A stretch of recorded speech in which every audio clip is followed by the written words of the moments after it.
¿Alguna vez te has detenido a pensar que esa etiqueta de precio que miras no es un dato frío y objetivo, sino el comienzo de una historia cuidadosamente escrita para guiar tu decisión?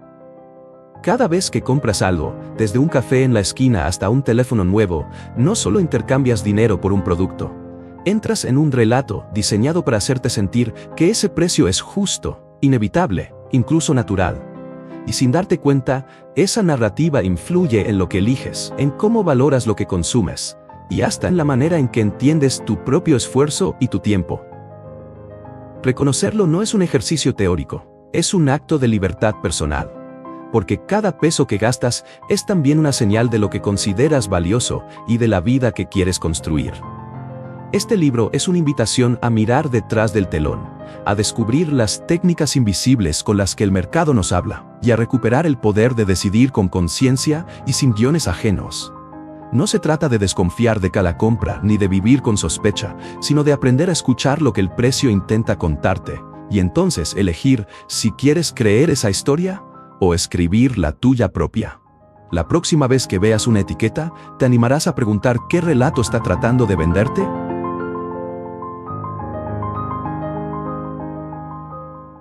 Capítulo 1. Se levanta el telón. ¿Recuerdas la última vez que compraste algo y al día siguiente te preguntaste por qué lo hiciste? Tal vez fue un par de zapatos, una suscripción o ese gadget que prometía cambiar tu vida. Lo curioso es que en el momento de decidir, todo se sintió perfectamente lógico, como si hubieras seguido un guión que tú mismo escribiste. ¿Y si te dijera que ese guión muchas veces no es tuyo? Imagina una sala de teatro.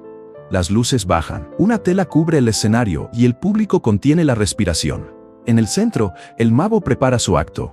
No busca que salgas humillado, su objetivo es que te maravilles. Lo mismo ocurre cuando una empresa coloca un precio frente a ti.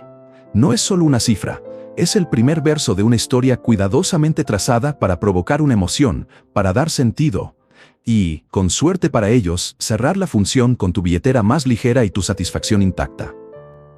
Cuando digo que los precios son historias, no es metáfora bonita, es una descripción práctica. Un número solo cobra significado cuando lo ponemos en un contexto.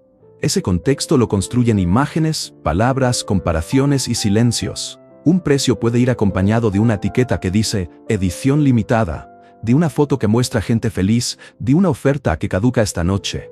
Todo eso compone la narración que te dice, esto vale esto, y además merece que actúes ahora. Piensa en la última vez que entraste a una tienda o navegaste una app y algo llamó tu atención instantáneamente.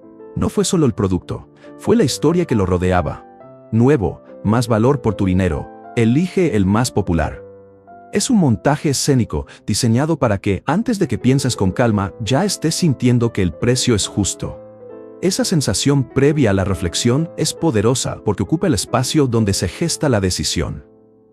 ¿Por qué funciona? Porque somos seres narrativos. Desde niños, entendemos el mundo a través de relatos. Esto significa esto, aquello implica aquello. Los precios aprovechan esa tendencia. Además, nuestro cerebro busca atajos. Crear una historia alrededor de un número reduce la carga cognitiva. En vez de calcular y comparar, tu mente recibe una señal clara. Esta es la opción correcta. Así, la magia no es un truco de manos, es una reducción del esfuerzo mental que facilita la acción. Quiero que lo visualices. En el acto del mago hay distracción. Una mano mueve un pañuelo y tú miras ahí, mientras la otra mano hace el movimiento decisivo. En el comercio pasa algo parecido. Una marca puede enfocar tu atención en el diseño premium, en la certificación eco o en la emoción de pertenecer, mientras oculta detalles que harían que pensaras dos veces. No siempre es engaño malintencionado, con frecuencia es persuasión elegante. Pero el resultado puede ser el mismo. Compras porque la historia te convenció, no necesariamente porque lo necesites.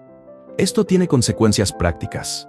Cuando aceptas la narración sin interrogantes, tus decisiones reflejan más la imaginación del vendedor que tus prioridades reales. Empiezas a medir tu vida y tus deseos según relatos externos en lugar de por lo que realmente valoras. Y eso no solo afecta tu bolsillo, afecta la sensación de agencia sobre tu tiempo, tu identidad y tus recursos. Entonces, ¿qué puedes hacer en medio del espectáculo? No te pido que te vuelvas desconfiado, ni que renuncies a disfrutar de lo bonito. Piénsalo así. Saber que hay un truco no arruina el asombro, lo transforma. Si te encanta la magia, reconocer la técnica te permite disfrutar sin ser manipulado.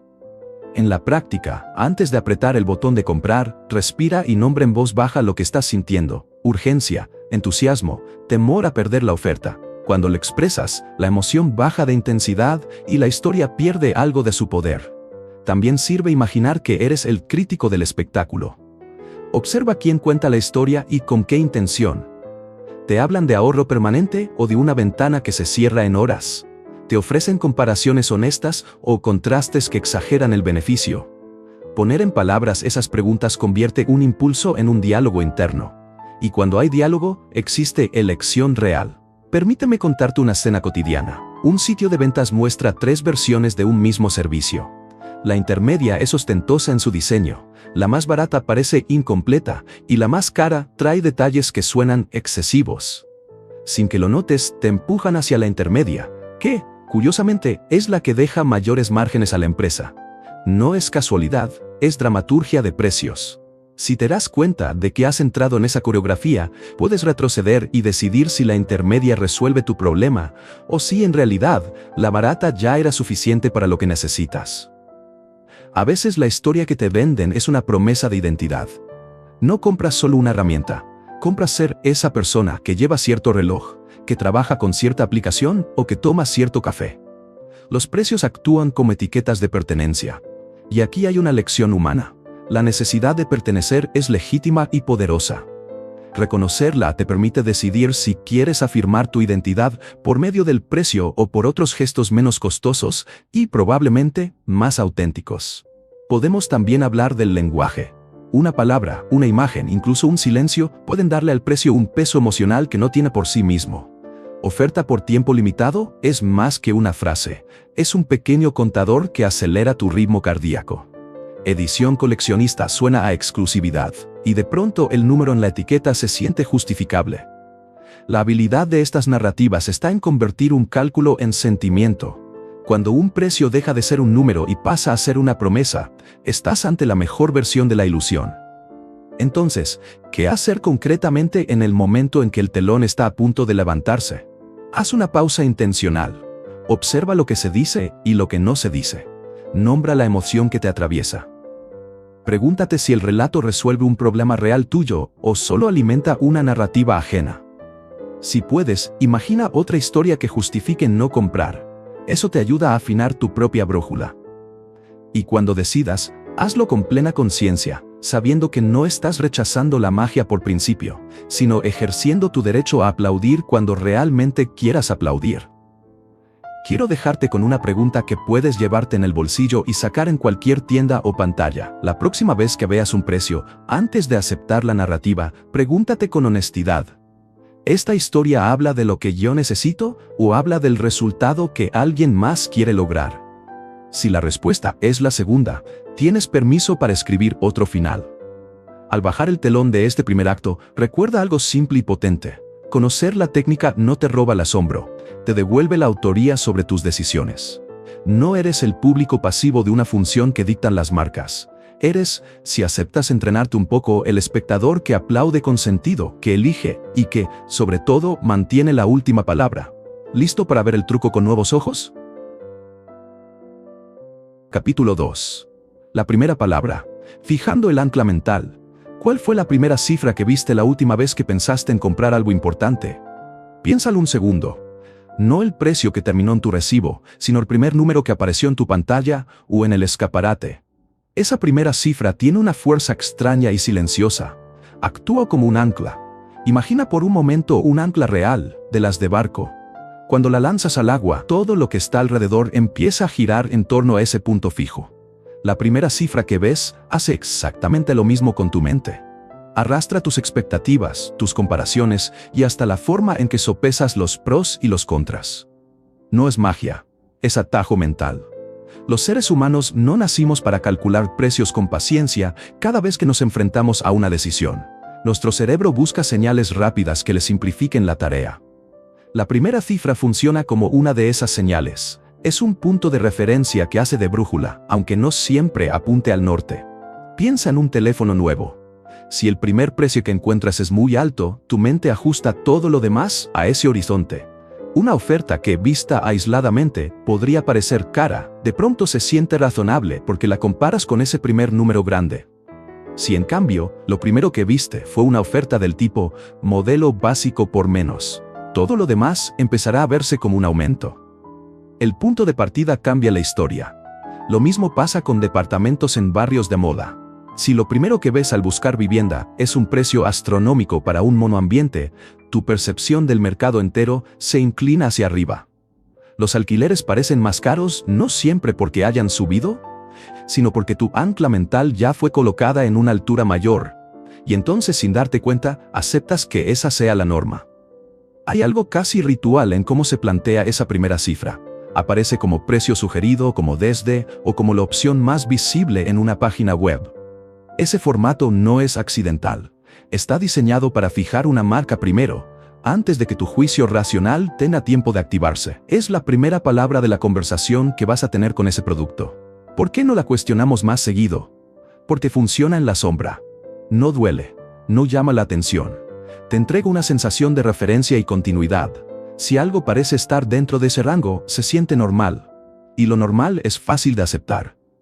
Quiero contarte una escena que seguramente te resultará familiar. Un amigo mío buscaba un auto usado. La primera publicación que le gustó mostraba un precio relativamente alto, con fotos profesionales y una descripción que hablaba de mantenimiento impecable. Él la guardó como punto de partida. Cada anuncio posterior lo evaluó en relación con ese primero. Cuando apareció una opción un poco más barata, la rechazó porque no tenía las mismas garantías. Al final pagó casi lo que pedía el primer anuncio, aun cuando con una búsqueda más amplia podría haber encontrado alternativas mejores por menos. El ancla inicial le había marcado el estándar. No es porque sea tonto. Es porque la mente humana prioriza la rapidez sobre la precisión en situaciones cotidianas. El ancla sirve como ahorro energético. Si ya tengo un número que funciona, ¿para qué recalcular desde cero cada vez? Pero ese ahorro tiene un costo. Te puede alejar de mejores opciones o de una valoración honesta de lo que realmente necesitas. Aquí hay algo que debes saber y que puedes usar ahora mismo. Antes de permitir que el primer precio que aparezca se convierta en tu ancla, pon una barrera consciente. No dejes que la primera cifra sea la última palabra. Dale un pequeño giro al proceso mental. Antes de mirar en serio, busca la opción más barata que puedas encontrar, incluso si sabes que no la comprarías. Hacer eso coloca en tu cabeza una ancla alternativa y a menudo más baja. Y con dos anclas, tu juicio recupera equilibrio. No se trata de obsesionarte con el precio más bajo ni de renunciar a calidad. Se trata de recuperar tu capacidad de referencia. Si empiezas comparando con la versión más económica, cualquier sobreprecio te resultará más evidente. Y entonces, tu decisión será más deliberada. Elegirás por valor real y no por la inercia del primer número. Piensa en un comerciante que te muestra primero un artículo caro y luego uno rebajado. Si no tienes otra referencia, la rebaja se siente como una ganancia. Si, por el contrario, previamente viste una alternativa mucho más barata, el descuento pierde su poder seductor. La diferencia está en el orden y en cuál ancla se adueña de tu atención. Este principio se extiende a las negociaciones. Si eres tú quien menciona la primera cifra, puedes influir en la conversación. Si dejas que la otra parte empiece, te arriesgas a que te arrastren. Por eso es útil preparar tu propia ancla. Un rango mental que funcione como punto de partida. No para cerrarte, sino para no dejar que te cierren la discusión con una cifra que no refleja tus prioridades. Algunos objetos establecen anclas culturales que nos afectan sin darnos cuenta. El precio sugerido de un producto nuevo, el MSRP, es una forma institucionalizada de ancla. Aparece como una cifra que debería costar, y muchas decisiones se alinean a partir de ahí. Ese número queda grabado en el mapa mental del mercado. Si quieres moverte con autonomía adentro de ese mapa, aprende a editar tu propia cartografía. ¿Y cómo practicas eso? Comienza por pequeños ejercicios cotidianos. Antes de mirar modelos y reseñas, busca el precio más bajo que aparezca para el objeto que estás considerando. No para comprarlo necesariamente, sino para establecer una primera referencia propia. Hazlo varias veces hasta que se vuelva un gesto natural. Con el tiempo, ese hábito te dará una ventaja discreta pero poderosa. Evitarás que el mercado fije las coordenadas por ti. No subestimes lo que cambia un par de minutos de intención. Con una pausa y una búsqueda intencional, cortas la cadena automática que convierte la primera cifra en tu verdad. Te devuelves la posibilidad de comparar con libertad, de decidir con claridad y de no confundir el relato del vendedor con tus necesidades reales. Al final del día, la primera cifra es solo la primera palabra de una conversación más larga. Si la aceptas sin más, esa palabra define el tono del diálogo. Si en cambio eliges tu primera palabra, el diálogo cambia de dueño. Antes de cerrar, te propongo un pequeño reto mental. La próxima vez que vayas a buscar algo importante, mira la opción más barata primero, aunque te parezca poco probable. Suelta el impulso de conformarte con la primera cifra y observa cómo se transforman tus juicios. ¿La opción más cara sigue pareciéndote mejor? ¿O empieza a perder su brillo cuando la comparas desde otra ancla? La adolescencia de nuestras decisiones termina cuando empezamos a elegir con criterio. Fijar nuestra propia ancla no nos hace fríos ni cicateros. Nos hace conscientes. Y en ese espacio de conciencia está la libertad real para gastar según lo que importan tus prioridades, no según la primera cifra que alguien decidió mostrarte. Así que, ahora mismo, recuerda cuál fue ese primer número que viste la última vez que compraste algo. ¿Te guió o te encadenó? Esa respuesta te dice si el ancla estaba trabajando para ti o en tu contra. Y si no te gustó la respuesta, tienes la herramienta para cambiarlo. Elige tu primera palabra. Capítulo 3. El juego de las 3 cartas, el poder del señuelo. ¿Te ha pasado que, frente a 3 opciones, una se siente tan absurda que casi te empuja hacia otra? Como si alguien hubiera colocado una trampa suave para que tú eliges la obvia. Imagina que vas al cine y te muestran 3 combos: chico, mediano y grande. El chico parece casi ridículo por lo pequeño que es, el grande parece un exceso y el mediano, bueno. El mediano aparece como la elección sensata a simple vista. Ahora imagina que el mediano cuesta casi lo mismo que el grande. De pronto, el grande deja de sentirse como un exceso y empieza a parecer la opción inteligente. No te están dando más libertad de elección, te la están simplificando para guiarte. Esto no es casualidad ni torpeza. Es una técnica llamada señuelo, y su poder está en la comparación. Cuando alguien te presenta 3 alternativas, tu cerebro no las evalúa de forma aislada. Las compara una con otra, buscando atajos que le ahorren esfuerzo. El señuelo funciona cuando una opción está diseñada para ser peor que otra en todos los aspectos relevantes, salvo en el precio o en algún detalle menor. Esa opción peor no existe para que la elijas, existe para hacer que la opción objetivo brille por comparación. Es como poner una lámpara al lado de un cuadro mediocre para que el cuadro vecino parezca una obra maestra. Recuerdo la anécdota que muchos conocen. Una revista ofrecía 3 suscripciones. Había una versión solo digital, una versión impresa combinada con digital y una versión impresa sola. La versión impresa sola era la que nadie realmente quería, o por lo menos la que casi nadie elegía. Sin embargo, su presencia hizo que la versión combinada pareciera una ganga. Cuando eliminaron la opción intermedia, las preferencias cambiaron. Eso revela algo clave. Las elecciones no son solo preferencias estables dentro de nosotros. Son respuestas moldeadas por el contexto en el que aparecen. La arquitectura de la oferta decide tanto como tus gustos. ¿Por qué caemos en esto tan seguido? Porque la mente agradece la simplicidad. Comparar 3 opciones con calma requiere tiempo y energía que a menudo no estamos dispuestos a gastar en una decisión cotidiana. Así que nuestra mente toma el atajo de preguntar ¿cuál se ve razonable?, en lugar de ¿cuál satisface mejor mi necesidad real? Eso tiene consecuencias. Primero, gastas más de lo que pretendías, simplemente porque la opción dominante fue diseñada para parecer racional. Segundo, terminas comprando atributos que no necesitas, solo porque la compañía te empujó a evaluar en su marco. Y tercero, aprendes a confiar menos en tu criterio interno y más en la coreografía que otros han armado para ti. No significa que todas las empresas sean maliciosas, o que toda estrategia de precios sea mala. A veces, una oferta bien estructurada ayuda a ordenar opciones legítimas y acelerar decisiones útiles. El problema aparece cuando la estructura está pensada para provocar una elección particular sin importar si corresponde a tus necesidades. Quiero que imagines otra escena. Estás eligiendo entre 3 planes de una app. El primero es muy barato pero limitado. El segundo ofrece funciones atractivas a un precio intermedio. El tercero es caro y añade extras que suenan elegantes. Si el plan intermedio está construido para ser una mala oferta frente al tercero, lo más probable es que termines inclinándote por el más caro, pensando que obtienes más por tu dinero. La decisión se siente automática porque el diseño de las opciones hizo el trabajo por ti. ¿Qué pasa dentro de ti cuando eso ocurre? Sientes alivio por no tener que pensar demasiado, una pequeña satisfacción por haberte llevado una buena opción, y a menudo una justificación inmediata. Valió la pena. Esos sentimientos son parte del mecanismo que asegura que la técnica funcione repetidamente. Ahora, hablemos de cómo reconocerlo sin convertirte en un inspector permanentemente desconfiado.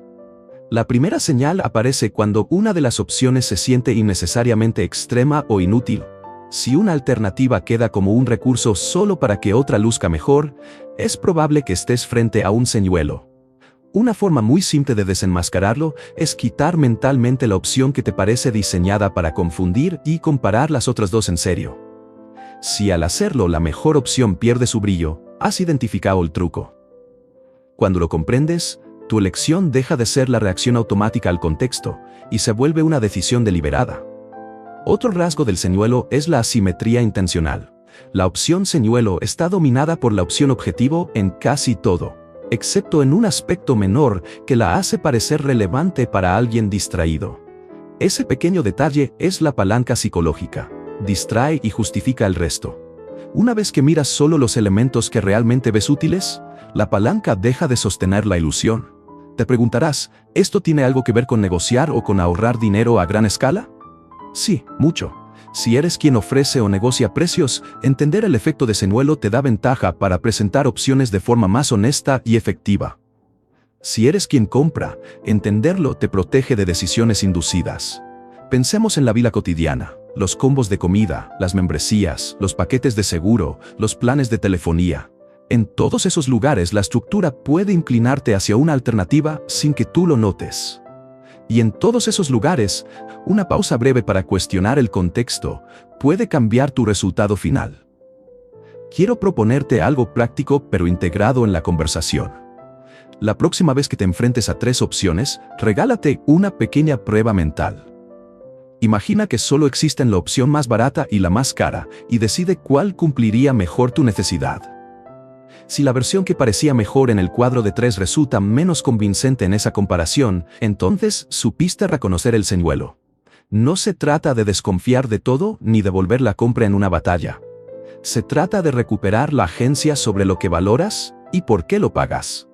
Una vez que eres capaz de ver la mano que mueve las cartas, puedes decidir si quieres jugar o no. Un detalle que a menudo subestimamos es el papel del lenguaje y del diseño visual. La forma en que se presenta el precio, el uso de negritas, los iconos de más popular y las fotos, todo colabora con el señuelo. Es fácil creer que la estética solo adorna. En realidad, complementa la trampa al dar legitimidad emocional a la opción objetivo. Cuando reconozcas ese patrón, tendrás entonces varias rutas posibles. Podrás elegir con plena conciencia, decidir que la opción objetivo sí tiene sentido para ti o retirarte sin comprar nada. Ambas decisiones son válidas y ambas significan que dejaste de ser una marioneta de la presentación. Volvamos por un momento a la historia de la revista. La lección no fue que la revista era mala o que sus lectores eran ingenuos. La lección fue que nuestras preferencias pueden ser moldeadas por contexto y que pequeñas alteraciones en la oferta pueden producir cambios enormes en lo que la gente elige. Entender eso no te convierte en un experto en marketing. Te convierte en alguien capaz de optar con intención. Al final, el poder del señuelo se resume en esto. Nos hace creer que estamos eligiendo libremente, cuando de hecho estamos respondiendo a una coreografía ajena. La buena noticia es que esa coreografía es visible si la miras con atención. La mejor noticia es que una vez vista, puedes aplaudir el espectáculo sin que te dicte qué comprar. Quiero dejarte con una pregunta para tu próxima compra. ¿Hay alguna de estas opciones que existe solo para que otra parezca mejor? Si la respuesta es sí, entonces has encontrado el señuelo. Y si lo has encontrado, la elección vuelve a ser tuya. Capítulo 4. El susurro del 9. ¿Te has fijado alguna vez en ese pequeño 9 al final del precio y cómo sin hacer ruido consigue que la compra se sienta un poco menos dolorosa? Esa cifra final no grita, susurra. Y ese susurro tiene efecto. Piensa en un coche que dice costar 19.999 pesos. En tu cabeza, lo primero que aparece es 19.000. El resto se escucha como acompañamiento. En cambio, si el precio fuera 20.000, la sensación sería otra. Hay una barrera psicológica que el número redondo levanta y el 9 la derriba con discreción. Leemos los precios como leemos frases. El dígito de la izquierda pesa más. Es lo primero que captamos, y a partir de ahí completamos la historia. Por eso muchas tiendas, supermercados y plataformas en línea usan ese acabado 9, porque saben que tu mente prioriza la primera sílaba de la oración numérica. No es truco de charlatán, es atajo cognitivo. Tu cerebro busca eficiencia. En una fracción de segundo decide que 19.000 es una categoría y no se detiene a sumar mentalmente los 999. Ahí nace la magia. El precio parece menor de lo que es, porque el primer número dicta el tono. Esto ocurre en mercados grandes y pequeños. Puede que hayas visto precios terminados en 9 en un catálogo de Falabella o en una publicación de Mercado Libre. No es casualidad ni pereza del departamento de diseño. Es una táctica pensada para que el compromiso emocional con el precio sea más suave. Si lo miras así, la presencia del 9 deja de ser inocua. Se convierte en una estrategia de persuasión que explota cómo procesamos información. Y cuando una técnica es sistemática, sus efectos se acumulan. En conjunto, esas pequeñas diferencias moldean cuánto consideras razonable pagar por ropa, por un electrodoméstico, por un curso en línea o por un boleto de avión. Vamos a hacerlo personal. ¿Recuerda la última compra notable que hiciste? ¿El precio terminaba en 9? Si fue así, te invito a traer esa cifra ahora mismo a tu mente y a decirlo en voz alta, como si fueras a pagarla en efectivo. Escúchala completa. Siente si al pronunciarla cambia tu evaluación. A menudo ocurre, al decir 19.999, se revela que el número suena más pesado que la versión abreviada que viste al principio. ¿Por qué no lo notamos siempre en la vida cotidiana? Porque el sesgo ya está naturalizado. La terminación en 9 se volvió parte del paisaje comercial, y como paisaje, pasa desapercibida. Además, cuando aparece junto con ofertas, colores llamativos y frases como «solo por hoy», el susurro del 9 se vuelve casi inaudible. La emoción tapa el cálculo. Quiero contarte una historia que ilustra el efecto. Un conocido miraba un televisor en oferta. El precio decía 999.000 pesos, con una etiqueta de descuento y una estrella indicando «mejor elección».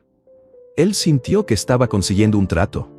Pero cuando tomó el teléfono y pidió que le hicieran una cotización exacta con impuestos y envíos, el total subió notablemente. El golpe emocional del 999 había suavizado su evaluación inicial. El cálculo posterior, más frío, cambió su percepción. En otras palabras, el 9 lo había condicionado primero, y la aritmética vino después a poner la realidad en su lugar. Esto nos habla de una verdad simple. Los precios son performativos. No solo describen un intercambio, modelan expectativas. Y en ese modelado, los detalles cuentan. Un centenar por debajo puede parecer insignificante para quien lo pone en la etiqueta, pero para ti puede ser la diferencia entre una compra sentida como razonable y una que pesa en la billetera. Entonces, ¿qué hacer frente al susurro del 9? No tienes que convertirte en un matemático para resistirlo. Puedes incorporar un gesto mental sencillo y poderoso. Cuando veas un precio que termina en 9, en vez de aceptarlo de inmediato, háblale a tu mente con honestidad y súmale mentalmente lo que falta para llegar al entero superior. Si ves 999, piensa en 1000. Si ves 19.999, piensa en 20.000. Ese pequeño hábito vuelve ruidoso lo que antes solo susurraba, y al hacerlo, cambia tu sensación sobre el costo. Hay otra práctica que funciona muy bien en compras más grandes. Antes de creer que estás obteniendo una ganga por el número terminado en 9, pide el total exacto con todos los cargos incluidos, y compáralo con esa cifra redonda a la que acabas de mentalizarte. Verás con claridad si realmente hay un ahorro significativo o solo una ilusión de descuento. También sirve pensar en unidades. Si una camiseta cuesta 999 y te preguntas si vale la pena, calcula cuánto representa ese gasto por uso probable. Si la vas a usar 100 veces, el costo por uso es mucho menor que si la vas a usar una sola vez. Transformar el número en una relación real con el uso te ayuda a romper la narrativa emocional creada por el 9. Un punto importante: los comerciantes no inventaron esto por maldad. Lo hacen porque funciona y porque, en muchas ocasiones, facilita la decisión del comprador. Si la diferencia entre 19.999 y 20.000 es irrelevante para ti, entonces el juego del 9 tampoco afecta. El problema aparece cuando esa diferencia sí importa y tú nunca la consideraste con calma. Otro detalle que a veces se olvida es la cultura del precio. En algunos mercados, terminar en 9 es casi un rito. En otros, se usan terminaciones distintas o se enfatiza el precio redondo. Por eso es útil conocer cómo funcionan las convenciones en el lugar donde compras. Si un sitio acostumbra a redondear hacia arriba en el recálculo final, el 9 puede ser menos inocente de lo que parece. Te propongo un pequeño experimento mental para practicar durante la semana. Cada vez que veas un precio con cifra final en 9, haz el ejercicio de redondearlo en voz alta y luego pregúntate si el objeto sigue pareciendo una buena compra. Hazlo sin prisa, como quien entrena un músculo. Verás que la práctica afina tu percepción y que, con el tiempo, el susurro pierde fuerza. No olvides la dimensión social del fenómeno. Cuando compartes una compra con alguien, el 9 puede funcionar como confirmación colectiva. Mira, es 999, está bien. En grupo, la validación reduce la duda. Por eso la autonomía es clave. No abandones la comprobación personal bajo el argumento de que todos parecen conformes. Hacia el final, vale recordar esto: los números no son neutros, llevan historia, intención y diseño. Un simple 9 al final tiene el poder de moldear la narrativa de valor que te rodea. Y cuando lo descubres, ese poder deja de operar a tus espaldas. Para cerrar, te dejo una imagen que puedes llevar contigo. Imagina que cada precio es una voz. Algunos gritan y otros susurran. El 9 al final es la voz que baja el volumen del dolor de pagar. Si quieres recuperar claridad, aprende a subir el volumen mental y a escuchar la cifra completa. Cuando lo hagas, pagar dejará de ser una historia susurrada por otros y volverá a ser una decisión tuya, plena y consciente. Capítulo 5. El sabor del lujo. ¿Cómo el precio se vuelve sabor? ¿Alguna vez has sentido que algo caro simplemente tiene mejor sabor? No me refiero solo a la marca, hablo de esa convicción íntima que aparece en el paladar y en la cabeza al primer sorbo o al primer bocado. Te aseguro que no estás loco. Imagina una puerta con una cuerda de terciopelo frente a ella. Al otro lado hay un bar discreto, luces bajas y gente que parece saber algo que tú no. La cuerda no hace que la bebida sea distinta en su composición, pero estar detrás de la cuerda cambia todo: tu expectativa, tu postura y hasta la manera en que el primer trago recorre tu lengua. El precio cumple una función similar. Actúa como esa cuerda, como una barrera simbólica que separa lo normal de lo exclusivo. Cuando una botella lleva un precio alto, llega al encuentro con una ventaja previa. Tu cerebro ya ha preparado el terreno. Ha activado recuerdos de otras veces en que pagar más estuvo ligado a mejoría, y esa expectativa se traduce en experiencia sensorial. No es magia, es el modo en que funcionan las expectativas y la percepción. En el laboratorio de la mente, las etiquetas son instrucciones. Si te dicen que un vino es una rareza y cuesta más que la mayoría, tu atención se polariza en sus matices. Notas frutas, después notas minerales, y al final confirmas lo que ya estabas dispuesto a creer: que está realmente bueno. Si te dicen que es un vino barato y resulta ser el mismo, tu paladar se adormece frente a las mismas notas. La única diferencia fue la historia que trajiste contigo al probarlo. Hay algo humano en esto. Nos gusta creer que lo mejor cuesta más porque nos da orden. Si pago más, he hecho lo correcto. Eso calma dudas y construye identidad. Pero hay un coste cognitivo y económico cuando confundimos el precio con la calidad real. Compramos no solo por sabor, sino por la narrativa que el precio nos ofrece acerca de quiénes somos. Piensa ahora en un café especial que te encanta. ¿Lo eliges por el aroma y la textura, o porque su nombre y su precio te dicen que eres de cierto grupo de personas que aprecian las cosas finas? Si al probarlo a ciegas descubrieras que no lo prefieres frente a otro más barato, no es que el tuyo sea falso. Es que el placer que sentías tenía un ingrediente oculto: la expectativa. Esta relación entre precio y experiencia no es uniforme. En algunos casos, pagar más realmente permite procesos distintos, mejores materias primas, técnicas de producción más cuidadosas, mayor tiempo de crianza. Pero el riesgo aparece cuando el precio se apoya principalmente en símbolos, etiquetas, envases, historias de marketing más que en diferencias tangibles. Ahí es cuando el lujo se convierte en teatro y la experiencia en espectáculo. Quiero contarte una escena que ilustre esto en carne y hueso. Un grupo de amigos se reúne para una cata a ciegas. Colocan una botella económica en 4 copas, la misma botella en otras 4 y una botella cara en otras tantas. Sin ver las etiquetas, las opiniones se dispersan. Al mostrar las botellas, las reacciones cambian. De pronto, una de las copas gana elogios no por su contenido, sino por la historia que ahora se revela. Eso nos recuerda una verdad simple. Muchas veces respondemos más a lo que creemos que a lo que realmente percibimos. ¿Qué hacer con esta información si te importa tanto disfrutar como gastar con sentido? Primero, recuerda que el placer no es un pecado. Es legítimo y valioso. No se trata de renunciar al lujo, sino de entender cuándo el lujo aporta algo real y cuándo solo añade ruido. Al empezar a distinguir entre ambas cosas, tus decisiones ganan en coherencia y en satisfacción duradera. Puedes practicar una técnica sencilla cada vez que te enfrentas a una compra que pretende ofrecer más sabor por más precio. Antes de dejarte llevar por la etiqueta, pregúntate dónde está la diferencia concreta. ¿Es el ingrediente, el proceso, la procedencia, el servicio? Si puedes, busca una experiencia ciega. Prueba el producto sin nombre o comparte una muestra con alguien que no conozca la marca. A menudo, la prueba a ciegas te devuelve la verdad sin las capas de narrativa. También ayuda a pensar en el lujo como una inversión relacional, no solo como una transacción puntual.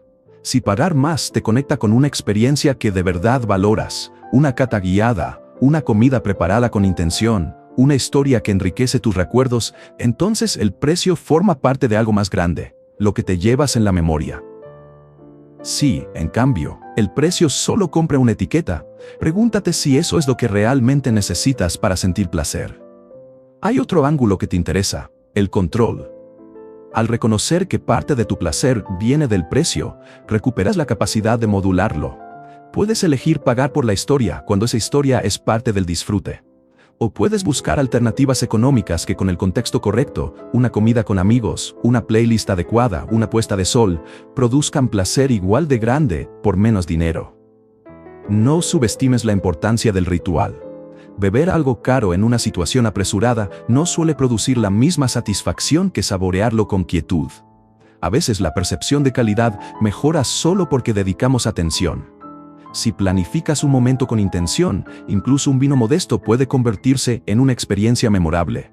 El ritual y la atención son multiplicadores de placer que no requieren etiqueta. Piensa en el tiempo como otro ingrediente del lujo.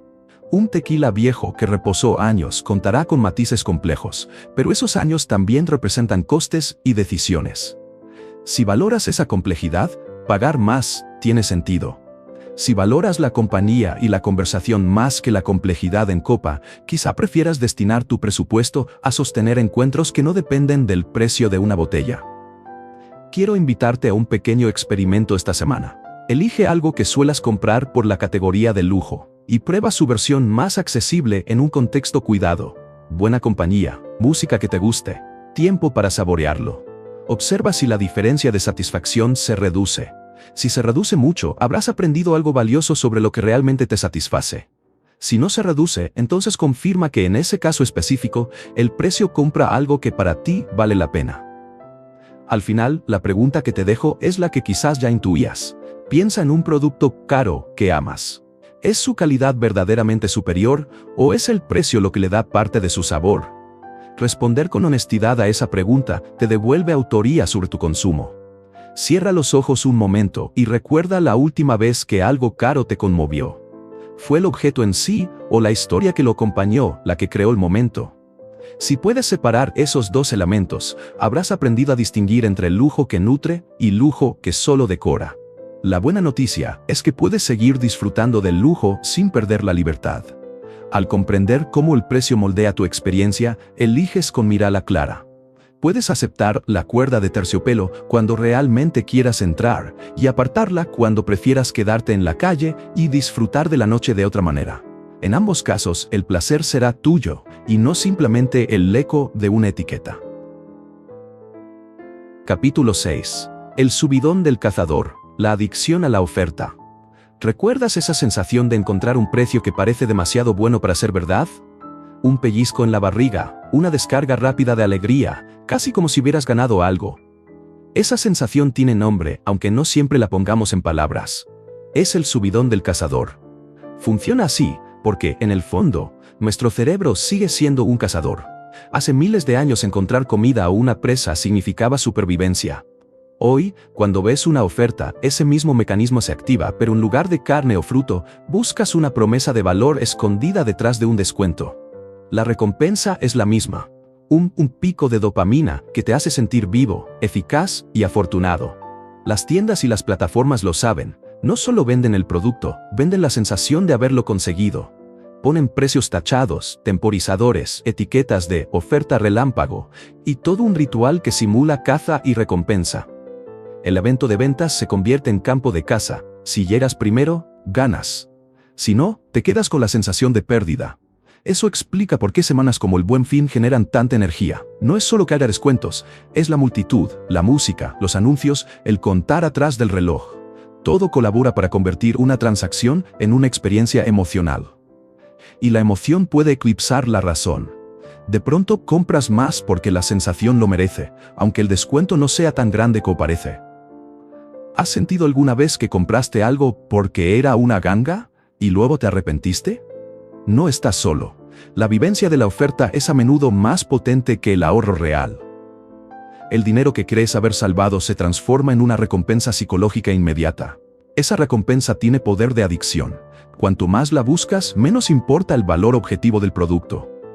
Una historia que ilustra esto bien ocurrió con una gran cadena minorista que intentó cambiar el guión. La idea era dejar de usar descuentos constantes y ofrecer precios fijos y claros. En la teoría parecía honesto, sin trucos, sin etiquetas engañosas. En la práctica, el público reaccionó de forma inesperada. Muchos clientes se fueron porque las ofertas desaparecieron. Extrañaban no solo el descuento, sino la emoción de encontrarlo. La lección fue dura.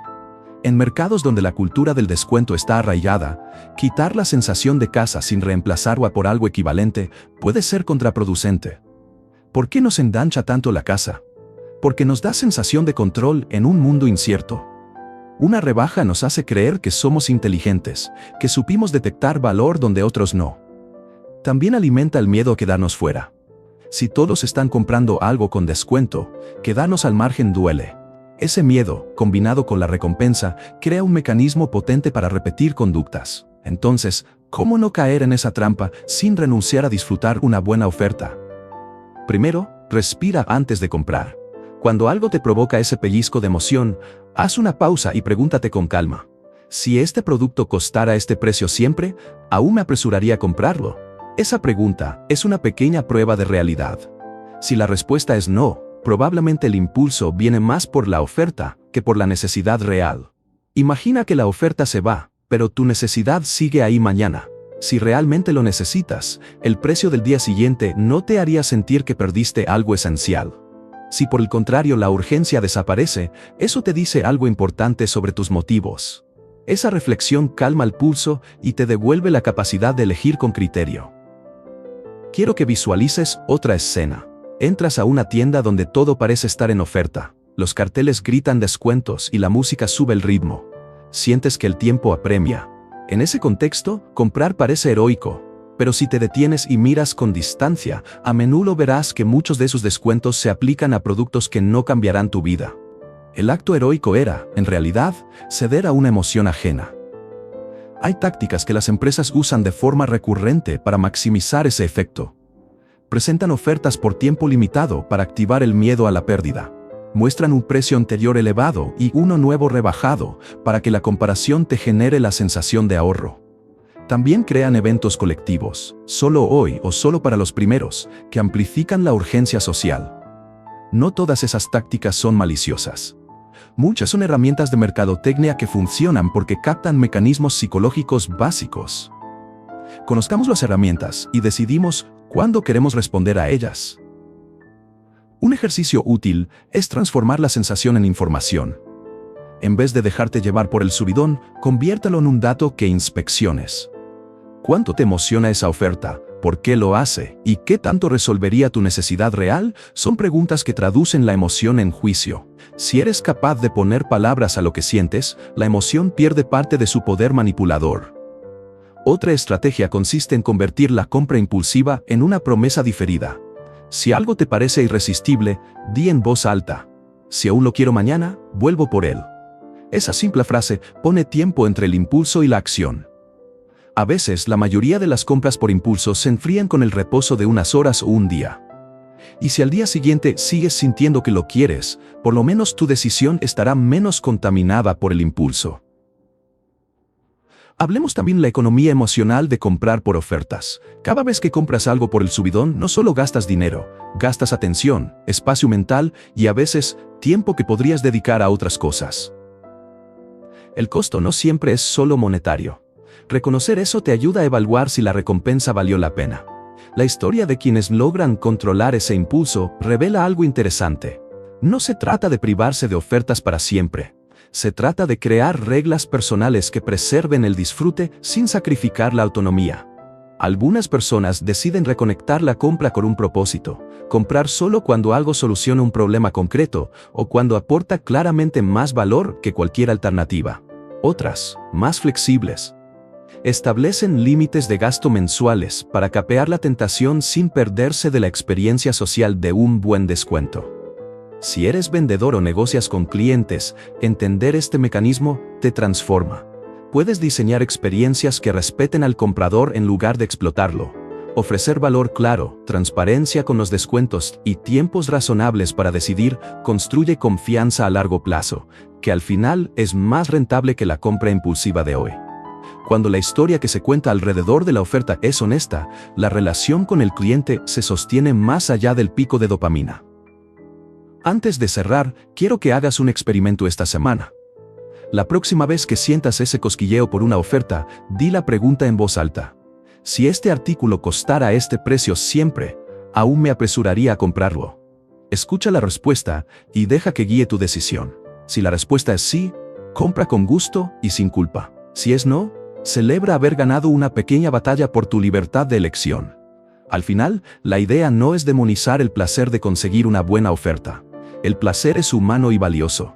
Se trata de recuperar la autoría sobre por qué compras. Cuando compras por razones tuyas, no por la búsqueda constante del subidón, tus compras dejan de ser reflexos de marketing y pasan a ser elecciones con sentido.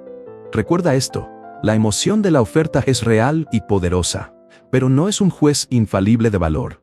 Si aprendes a escuchar el subidón sin obedecerlo ciegamente, te conviertes en el cazador que decide cuándo disparar y cuándo dejar pasar la presa. Y esa decisión es, en realidad, la mayor libertad que tienes en el mercado. Capítulo 7. Visión de rayos X, tu primera auditoría de precios. ¿Te gustaría ver las ofertas con los ojos de alguien que ya notó el truco? Imagínate unas gafas que no hacen aparecer información nueva, sino que revelan dónde alguien está poniendo luces y sombras para dirigir tu mirada. Eso es exactamente lo que vamos a practicar. Aprender a mirar con intención. Piensa por un momento en la última compra que hiciste en una app o en una tienda en línea. ¿Había un contador regresivo en la página? ¿Alguna etiqueta que dijera más popular o elección recomendada? ¿Un precio anterior tachado al lado de uno nuevo? Si respondiste sí a cualquiera de esas preguntas, ya hiciste tu primera auditoría sin darte cuenta. Solo que ahora vamos a hacerla deliberadamente. La metáfora de los rayos X no es poética, es práctica. Las técnicas de persuasión son como huesos en un cuerpo. Están ahí, estructurando lo visible. Si aprendes a nombrarlas, ancla, señuelo, susurro del 9, urgencia, pierden su poder de operar a tus espaldas. Nombrar es el primer acto de desarme. No se trata de memorizar términos raros, se trata de adoptar un nuevo hábito visual. Cuando entres en una tienda física o en una página web, deja de ser un visitante pasivo y conviértete en un inspector amable. Mira qué elemento te están empujando a considerar primero y pregúntate por qué. ¿Te dan un punto de referencia antes de pedir tu opinión? ¿Te muestran una opción diseñada para que otra parezca mejor? ¿Te colocan un límite de tiempo para activar miedo? Quiero proponerte una experiencia breve que puedes hacer ahora mismo y que te tomará menos tiempo que leer un mensaje. Trae a la mente tu última compra en una app. Visualiza la pantalla. ¿Había cualquier elemento que intentara apresurarte o guiarte? Si lo había, dilo en voz alta. Hay un temporizador, algo aparece como popular, un precio está tachado. Al pronunciarlo, la técnica baja de intensidad, la emoción que sentías se vuelve dato y los datos permiten juicio. Este es el corazón de lo que llamo la auditoría de la ilusión de precios de 10 minutos. No es un examen, es una práctica breve y repetible. En esos 10 minutos, miras alrededor, nombras lo que ves, comparas con lo que realmente necesitas y decides con más claridad. El tiempo no es un muro, es un músculo que entrenas para que tu atención no se venda por impulso. Permítame contarte una historia para que veas esto en acción. Un amigo buscaba un hotel para un viaje corto. Entró en una plataforma y la primera oferta tenía un cronómetro rojo y la frase «solo 3 horas». La segunda oferta parecía más cara, pero resaltaba como «mejor valor». Sin pensarlo mucho, reservó la primera. Al día siguiente, revisando su correo, vio la misma habitación a un precio aún más bajo sin temporizador. Se enfadó con él mismo, no tanto por el dinero, sino por la sensación de haber sido llevado por la urgencia. Si hubiera hecho una auditoría rápida, nombrar el temporizador, cerrar la página, buscar la misma habitación en otro sitio, habría tenido una decisión distinta. Ese pequeño gesto de cerrar la página por un momento es muy poderoso. No porque castigue al vendedor, sino porque libera tu mente para evaluar. La prisa es la atmósfera más rentable para quien vende, porque hace que la gente errorifique menos y compre más. La tranquilidad, en cambio, favorece el juicio. En la auditoría, practicas varios movimientos simples que, unidos, transforman tu experiencia de compra. Observa si te está ofreciendo una ancla emocional antes de que tú definas tus prioridades. Revisa si hay un señuelo puesto ahí para que otras opciones brillen. Sospecha de urgencias repentinas y de comparaciones que no explican bien los criterios. Y, sobre todo, conviertes la sensación en palabra. Cuando dices urgencia o señuelo en voz alta, la emoción pierde su disfraz. A veces la auditoría revela una triste verdad. No era una oferta genuina, sino un truco de presentación. Otras veces confirma que la oferta sí aporta valor. Ambos resultados están bien. La diferencia es que, cuando auditas, eliges con conocimiento y no por inercia. Hay un efecto colateral positivo. La auditoría te hace mejor consumidor y mejor narrador de tu propia vida. Cuando detectas que cierta compra fue más por la historia que te contaron que por lo que realmente necesitabas, no solo ahorras dinero. Recuperas coherencia entre lo que compras y lo que valoras. Esa coherencia reduce la culpa post-compra y aumenta la satisfacción cuando decidas comprar. Quiero que imagines incorporar la auditoría en tu rutina. Hace menos ruido de lo que crees. Antes de confirmar, respiras, nombras, buscas una referencia externa, otra tienda, otra opinión, el precio base. Comparas sin prisa. En ocasiones esa pausa te hace descubrir que lo que parece una oferta es en realidad una ilusión. Y en otras, confirma que la oferta es legítima y que puedes disfrutarla con tranquilidad. Una pregunta que suelo recomendar es simple y poderosa. ¿Qué le pasaría a esta decisión si la tomo dentro de un día? Si la respuesta es que nada importante cambiaría, entonces la urgencia posiblemente era artificial. Si la respuesta es que la oportunidad real desaparece, entonces puede haber razones válidas para decidir ahora. La pregunta no sustituye la responsabilidad, pero te da tiempo para que la emoción se enfríe y la razón se asiente. No es necesario ser rígido. La auditoría no te pide que renuncies al placer o a las decisiones rápidas en contextos legítimos. Te pide que distingas entre prisa valiosa y prisa fabricada. En ese espacio de distinción se encuentra la libertad de elegir. Con el tiempo, la práctica hace que veas patrones. Los temporizadores, los contadores de stock limitado, las etiquetas de más popular, las comparaciones con precios inflados, las fotos que distraen. Todo eso se vuelve familiar. Y cuando algo es familiar, se vuelve menos capaz de manipularte. Te vuelves, en cierta forma, inmune a la puesta en escena. Si vendes algo o trabajas en diseño, la auditoría también te sirve. Te ayuda a construir presentaciones que respeten al cliente y que no dependan exclusivamente de urgencias o trucos psicológicos, porque la confianza que se gana ofreciendo claridad es más valiosa a largo plazo que una compra impulsiva repetida. Para terminar, quiero que hagas esto ahora mismo. Cierra los ojos por un par de segundos y piensa en la última oferta que casi te convenció. Reproduce la pantalla en tu mente y busca cualquier elemento que te empujó a decidir rápidamente. Dilo en voz alta. Si puedes, abre la página de nuevo y fíjate en esos detalles con la nueva mirada. Te sorprenderá lo evidente que se vuelve lo que antes parecía sutil. La auditoría no es una herramienta para desconfiar de todo. Es una forma de recuperar el protagonismo en tus decisiones. Con visión de rayos X, la ilusión deja de tener prioridad y tu criterio vuelve a ser la brújula. Al final del día, saber ver las técnicas te concede algo muy simple y valioso: elegir con libertad. Capítulo 8. Escribiendo tu propia etiqueta de precio. ¿Alguna vez has sentido que llegas a una negociación con las manos vacías? No me refiero a que no tengas dinero, sino a que no tienes una idea clara de cuánto algo vale para ti. En ese momento te conviertes en un tomador de precio. Dejas que el mercado haga la primera oferta y muchas veces la última. Imagina que vas a vender una vieja guitarra que ya no usas. Si empiezas la conversación sin saber cuánto te gustaría recibir, el otro podrá marcar la pauta fácilmente. Pero si llegas con un número en la cabeza, aunque sea aproximado, la conversación cambia. No porque seas inflexible, sino porque ya no estás jugando desde la indefinición. Has escrito tu propia etiqueta de precio. Eso mismo funciona en compras grandes. Un coche, un curso caro, una mudanza, una computadora. Decidir por adelantado cuánto estarías dispuesto a pagar y cuál es tu límite máximo te transforma. Dejas de reaccionar al primer número que te muestran y empiezas a evaluar desde una posición propia. ¿Por qué esto es tan efectivo? Porque la mente humana es sensible al anclaje. El primer número que aparece en una negociación tiende a arrastrar todas las cifras posteriores. Si el vendedor abre con un número alto, tu juicio se desplaza hacia arriba, aunque no lo quieras. Si tú colocas primero una cifra razonada, entonces el ancla a vencer será la tuya, no la del otro. Pero no basta con pensar, quiero pagar menos. La clave está en concretar. Toma 2 minutos antes de tu próxima compra importante y escribe 2 números. Uno que te haga sentir bien al pagarlo, y otro que sea el máximo absoluto después del cual sales de la negociación. No lo visualices vagamente, escríbelo. Ese acto simple crea un ancla interna, un punto de referencia que funciona como brújula cuando las emociones suben o las ofertas brillan. A veces la gente teme fijar un número por temor a cerrarse. Piensan que si escriben un precio se vuelven rígidos o pierden flexibilidad. La verdad es la contraria. Anotar te da libertad.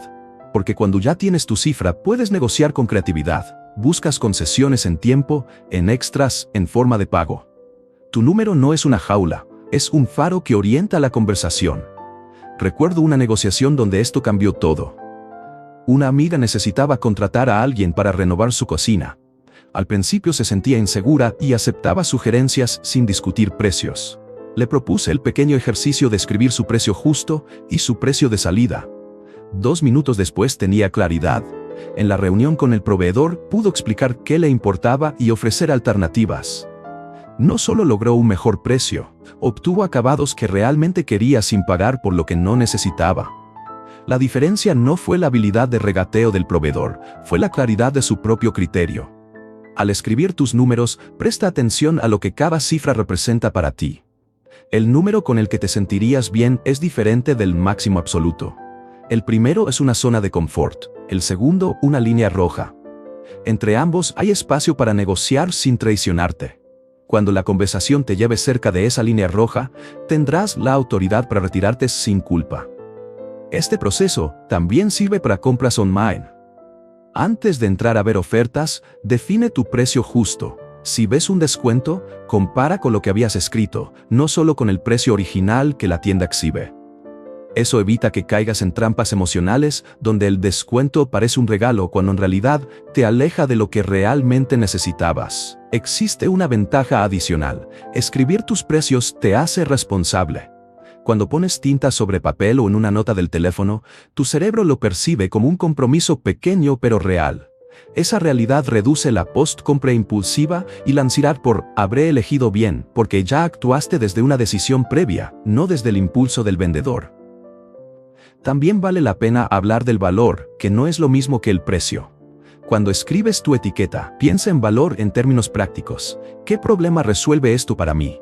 ¿Cuánto tiempo me ahorra? ¿Qué grado de satisfacción me aporta?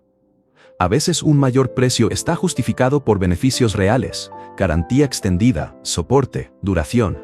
Otras veces la diferencia es simbólica y no aporta a tu vida concreta. Tener tu propia valoración te ayuda a separar ambas cosas. La técnica a la que llamamos re-anchoring o reanclaje de valor funciona porque te devuelve la iniciativa. No entras a la sala para reaccionar, entras para proponer.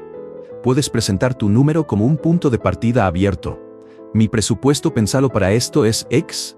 ¿Podemos construir algo interesante alrededor de eso? Esa frase suena profesional y honesta. No cierra puertas, pero sí aclara desde dónde negocias. Hay un elemento emocional que también conviene cuidar. La historia que te cuentas sobre merecer o no merecer algo. A veces aceptamos precios altos porque creemos que no merecemos ahorrar o que lo bueno solo viene con sobreprecio. Esas narrativas internas son poderosas y conviene traerlas a la luz antes de fijar tus números. Pregúntate con honestidad, ¿por qué quiero esto?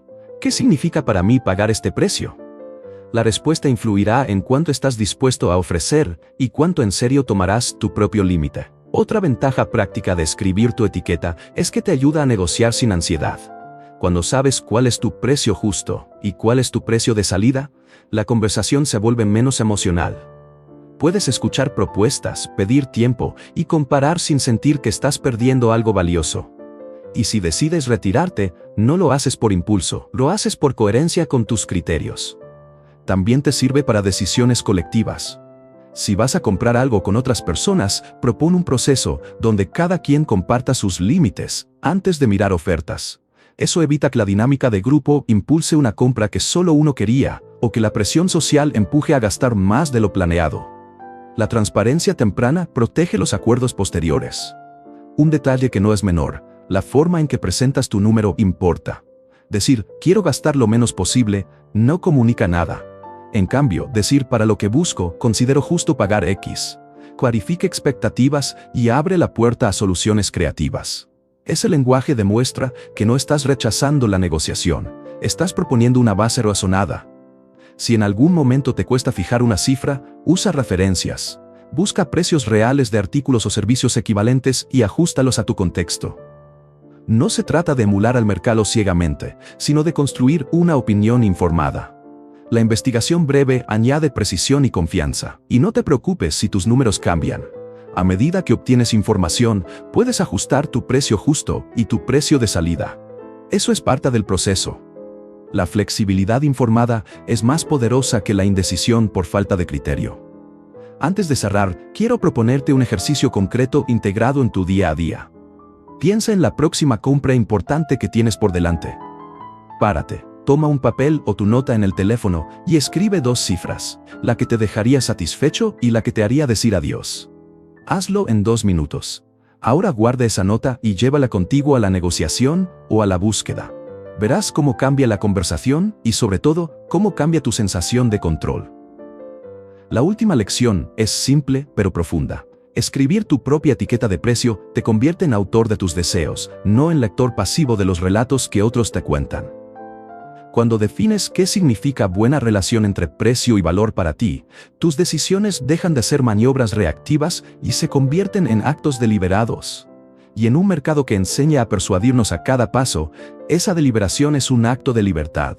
Así que la próxima vez que te prepares para comprar algo que importe, no salgas a la venta sin tu nota. Entrar con un número no es arrogancia, es cuidado contigo mismo. Es la manera más práctica de transformar el ruido del mercado en una conversación que realmente te sirva. Capítulo 9. El mago honesto. ¿Te has preguntado alguna vez por qué algunas compras te dejan con una sonrisa y otras con un sabor amargo en la boca? Esa diferencia no siempre está en el producto. A veces está en la forma en que te lo contaron. Cuando una tienda te explica su precio con claridad, cuando dice qué incluye, por qué vale lo que pide y qué opciones tienes, sientes confianza. Cuando la explicación es opaca, o te hace sentir que te perdiste algo si no compras ahora, sientes incertidumbre y después te arrepientes. Esa sensación es la línea que separa al mago honesto del ilusionista manipulador. No quiero que creas que la psicología del precio es mala por naturaleza. Es una técnica, como la tipografía o la iluminación. Puede usarse para clarificar y ayudar o para disfrazar y presionar. La meta no es eliminar la psicología del precio, sino elegir conscientemente a quién premiamos con nuestros gastos. Piensa en una marca que te guste y en otra que te haya decepcionado. Haz el ejercicio mental. ¿Qué diferencia sus mensajes? La que te gusta probablemente te ofreció una explicación clara. Te dijo qué recibías por ese precio y te dio espacio para decidir. La otra empatizó contigo solo lo suficiente para llevarte al carrito. Recuerdo un comercio local que ilustra esto muy bien. Era una pequeña ferretería que no tenía grandes carteles ni ofertas rimbombantes. Lo que tenía era honestidad. El dueño te mostraba la garantía, te explicaba por qué una herramienta costaba más que otra y te sugería la opción que realmente resolvía tu problema, no la que le dejaba mayor margen. La gente volvía porque cuando pagaban se iban con la sensación de que habían tomado una decisión inteligente, no de que habían sido convencidos. Esa confianza es un activo que no se compra con descuentos, se construye con claridad. Hay empresas que entienden esto a la perfección. No se esconden detrás de letras chicas ni de promociones confusas. Ofrecen precios que se pueden comparar, políticas de devolución razonables y comunicación directa. Cuando compras en esos lugares, pagas sin la presión de la urgencia y con frecuencia vuelves. No porque te obliguen, sino porque la experiencia es consistente con lo que prometieron. Tu dinero tiene un poder que a veces subestimamos. No es solo una herramienta para conseguir productos, es una forma de expresar preferencia. Cada compra es un voto. Si eliges empresas que usan la psicología del precio para aclarar y no para confundir, estás apoyando un mercado que recompensa la transparencia. Si, en cambio, gastas siempre donde la narrativa manipula, refuerzas un ecosistema donde el truco compite con la calidad. Esto no significa que debas convertirte en juez permanente de las marcas. Significa, sí, que tu criterio importa. Cuando detectas honestidad, puedes devolverla con algo simple. Tu fidelidad, una reseña sincera o incluso comentarlo con amigos. Esos gestos son pequeñas señales que las empresas reciben y que, con el tiempo, guían su conducta. No es algo abstracto. Piensa en la última vez que recomendaste un lugar a alguien. Lo hiciste porque te generó confianza, porque no te dejó con dudas. Ahora imagina multiplicar eso por miles de clientes. Esa misma confianza impulsa un tipo de competencia distinta, una competencia por ofrecer claridad y valor real. Hay prácticas concretas que distinguen al mago honesto, explicitan lo que incluye cada precio, ofrecen comparaciones útiles y reales, no trampas visuales, permiten a los clientes verificar antes de comprar y facilitan la devolución cuando algo no cumple. Son gestos que reducen el arrepentimiento y aumentan la seguridad del comprador. Y desde tu lugar, reconocer y premiar esos gestos es sencillo. Cuando una marca te trató bien, regresas o dejas una reseña. Cuando otra te confunde, eliges no pagar por la confusión. Así de directo es el mecanismo. Tu comportamiento como consumidor modela lo que las empresas valoran. Puede que te preguntes si esto no es ingenuo en un mercado donde las grandes máquinas de marketing siempre intentan seducir. No es ingenuidad, es estrategia. Si suficientes personas priorizamos la claridad, las reglas del juego cambian. Las empresas son sensibles a patrones de compra. Si ven que la transparencia se traduce en ventas sostenibles, la transparencia crece. Ahora piensa en la última compra que te dejó contento. ¿Qué hizo la empresa para merecer tu lealtad? Si puedes identificar acciones concretas, una política clara, un buen servicio postventa, información honesta, eso te dice qué valorar y repetir. Reconocer esas prácticas te convierte en un consumidor más efectivo y en un ciudadano económico responsable. A veces es útil mirar más allá de la etiqueta. Una oferta que a simple vista parece atractiva puede esconder costos futuros, renovación automática, cargos ocultos o servicio limitado. La honestidad consiste en que esos puntos estén claros desde el principio. Si no lo están, tu dinero contribuye a premiar opacidad. Si lo están, tu dinero premia responsabilidad. No quiero ser moralista. Se trata de elegir con criterio y de entender que tus elecciones configuran el mercado. Cada vez que decides con conciencia, estás enseñando a la economía una lección simple. La claridad vende. Con el tiempo, eso cambia la calidad de las ofertas disponibles para todos. Te invito a hacer un pequeño ejercicio la próxima vez que compres. Antes de terminar la compra, piensa por un momento por qué te sientes bien con ese precio. ¿Por qué realmente entiendes lo que incluye? ¿Porque la propuesta es clara y justa? Si la respuesta es sí, celebra esa elección. Si la respuesta es no, permite que tu dinero ejerza su voz y busca otra opción o exige claridad. Recordarás la metáfora del mago que abre este capítulo. El mago honesto no evita la técnica, la usa para sorprender con verdad, no para ocultar. Él organiza el acto para que el público salga enriquecido, no confundido. Cuando reconoces a ese mago, sabes a quién aplaudir con tu compra. Finalmente, te dejo una pregunta que puedes llevar contigo. ¿Qué marcas confías y por qué? Haz la lista en tu cabeza. Observa qué patrones aparecen. Eso te permitirá no solo reconocer la honestidad, sino elegir repetirla con tus acciones. En un mercado donde la persuasión es inevitable, la mejor arma es la preferencia informada. Tu dinero es un voto que decide qué tipo de magia queremos ver en el escenario. Escoge a los magos que iluminan, no los que esconden. Las luces de la sala se encienden y el mago hace su reverencia. Ahora ves el escenario con más claridad. No fue que hubiera hechicería en los precios, sino técnicas. La ancla que fija tu horizonte, el señuelo que empuja tu mano y el susurro del 9 que baja el umbral del dolor. Viste también cómo el precio puede convertirse en parte de la experiencia, el terciopelo que separa lo cotidiano de lo exclusivo, y cómo la emoción por una oferta puede ser, muchas veces, más decisiva que el ahorro real. Aprendiste a mirar con visión de rayos X, detectar temporizadores, etiquetas de más popular, precios tachados y otras pequeñas luces que dirigen tu atención. Y aprendiste a escribir tu propia etiqueta, a llegar a la mesa con un ancla propia, un precio justo y un precio de salida, que te devuelve la iniciativa. Nada de esto exige que te vuelvas contra la compra o que renuncies al placer de una buena adquisición. Al contrario, tu poder consiste en comprender la puesta en escena para poder disfrutarla sin quedar secuestrado por ella. Cuando reconoces la técnica, valoras la honestidad y castigas la manipulación con tus decisiones. Con tu dinero ejerces influencia sobre el tipo de mercado que quieres apoyar. Elegir bien no es solo ahorrar, es comprar coherencia, calidad y respeto por tu libertad de elegir. Te invito a una práctica simple y constante.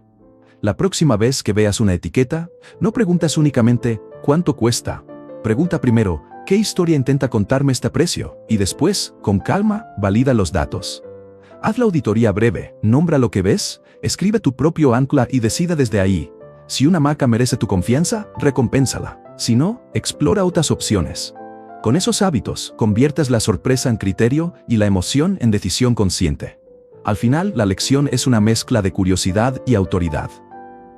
Puedes seguir disfrutando del espectáculo sin sacrificar tu juicio. Puedes aplaudir la habilidad del mago honesto y reservar tu aplauso para quien usa la psicología del precio para aclarar, no para confundir. Tu tarea no es desconfiar de cada etiqueta, sino participar con ojos atentos y con la última palabra siempre en tu bolsillo. La próxima vez que mires un precio, conviértelo en una conversación. Escucha la historia, evalúa la evidencia y decide tú el final.